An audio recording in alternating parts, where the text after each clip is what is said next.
আমি আমার এক বক্তব্যে বলেছিলাম যে দ্বীন ইসলামের মূল ভিত্তি হচ্ছে ন্যায়পরায়ণতা এবং সত্যবাদিতা। তো যেই বক্তব্যে আমি এই কথা তুলে ধরেছি ওই বক্তব্যের মধ্যেই সালাত যে একমাত্র জরুরি ফরজ সেটি তুলে ধরা আছে। আবার ওই একই বক্তব্যের মধ্যে ইসলামের মৌলিক বিশ্বাস যে তাওহীদ সেটি তুলে ধরা আছে।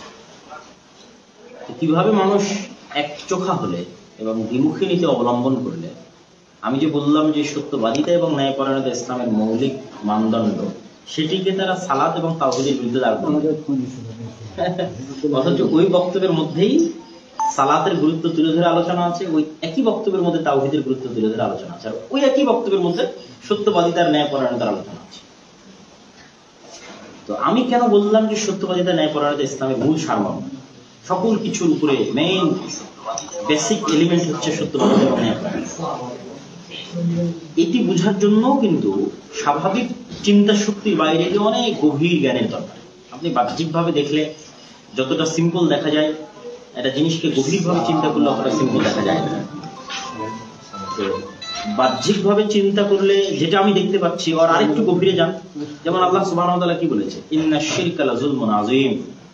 শিরক হচ্ছে জুলুম। জুলুম মানে কি ভাই? শিরকে কিন্তু পাপ বা গুনাহ বলা আছে। জুল মানে কি? অত্যাচার, অন্যায়। তাহলে অত্যাচার আর অন্যায়ের বিপরীতটা কি? ন্যায়পরায়ণতা।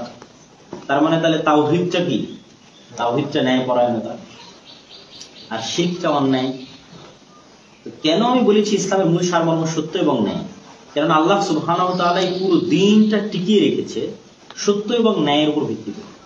আল্লাহ সুবহানাহু ওয়া তাআলা নিজে সত্য এবং ন্যায়পরায়ণ, নবী রাসূল পাঠিয়েছেন সত্যবাদী এবং ন্যায়পরায়ণ। যেহেতু আল্লাহ সত্যবাদী, সেহেতু তার কোরআন কি সত্য হবে না মিথ্যা হবে? কোরআন সত্য। যেহেতু আল্লাহ সুবহানাহু ওয়া তাআলা সত্যবাদী, সেহেতু তার নবী সত্য হবে না মিথ্যা হবে? সত্য।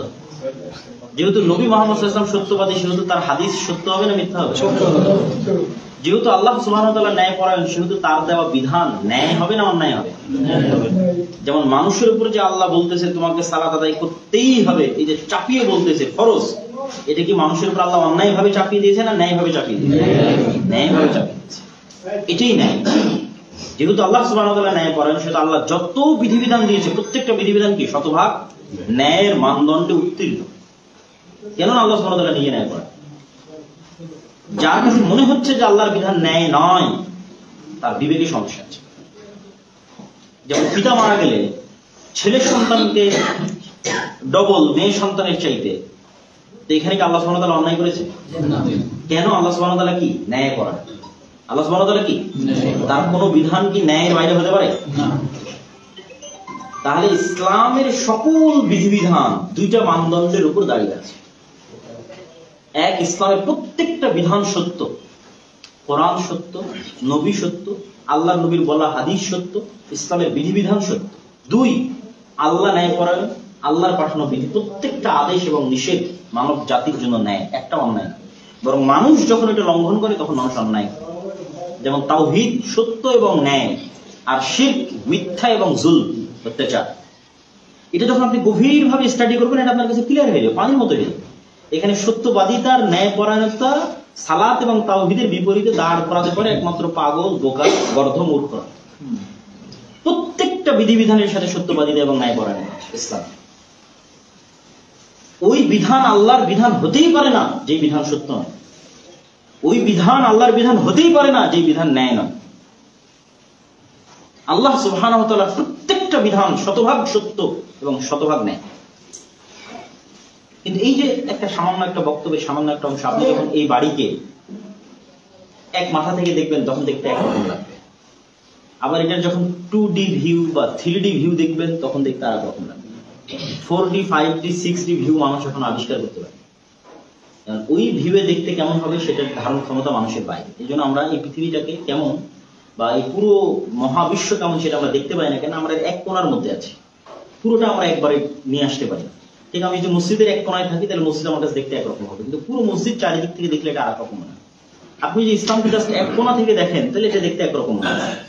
আপনি ইসলামকে আর এক কোণা থেকে দেখেন আর এক রকম মনে হবে। দেখবেন যে কেউ ইসলামকে এক কোণা থেকে দেখে শুধু ফাজাইল আমল নিয়ে ব্যস্ত হয়ে গেছে, কেউ ইসলামকে আর এক কোণা থেকে দেখে শুধু জিহাদের হাদিস নিয়ে মনে হচ্ছে এখনই সশস্ত্র অস্ত্র হাতে করে নিয়ে এখনই দিন কায়েম করে দিবে ব্যস্ত হয়ে গেছে।